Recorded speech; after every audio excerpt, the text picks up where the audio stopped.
Pushed them all the way last season, and everyone thought it might be Liverpool's year. Yeah, it was close but far away. It's good that there are 38 games for everyone, so it doesn't matter how you get those points in 38 games, but you have 38 games, and Liverpool had such a great games, and then whole season they were top of the table or nearby, and in the end they missed something. They missed maybe experience. For example, this 3-3 draw away against Crystal Palace, it shows something that they were not ready yet. And they are on a good way, and they are back on really top. And hopefully they get such a good season than last year. Do you think the new signings they've made can compensate for the loss of Luis Suarez? Yeah, if you have a player like Luis Suarez who is scoring 30 goals. There are barely no player who can do that again. And last year, 2 players scored 50 goals. I mean, how often that happens? So it's really difficult to get that kind of one player. It must come from more players now this season. It was a good partnership with Sturridge and Suarez.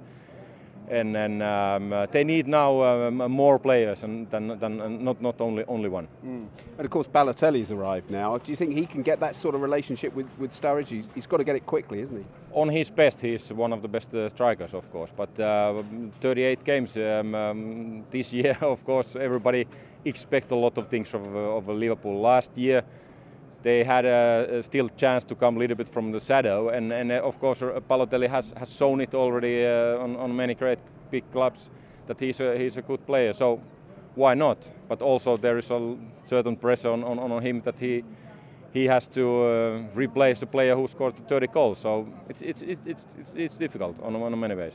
And of course, when you were here, Manchester United were always well up there, if not winning the title. Were you surprised to see them struggle last year? And what do you make of the spending they've done this year, signing Di Maria and Falcao?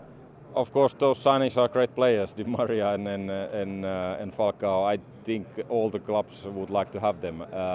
But of course, after 20 years successful period, they were struggling last year, and it came heavy on. And of course, it's such a big, successful, traditional club. They will come back for sure.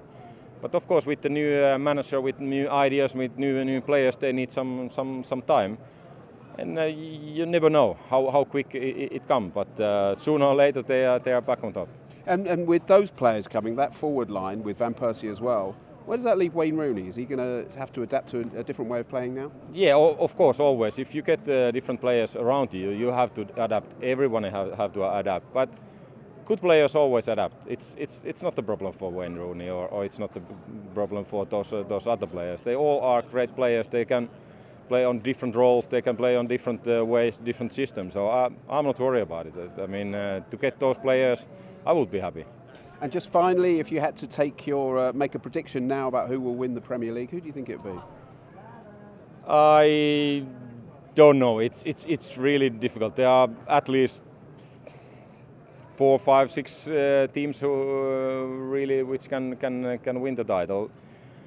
But somehow I'm always thinking Jose Mourinho and Jose Mourinho's Chelsea. They can play for the result, and that's really important in 38 games. Everybody have a bad periods, but to get the result, that's the skill.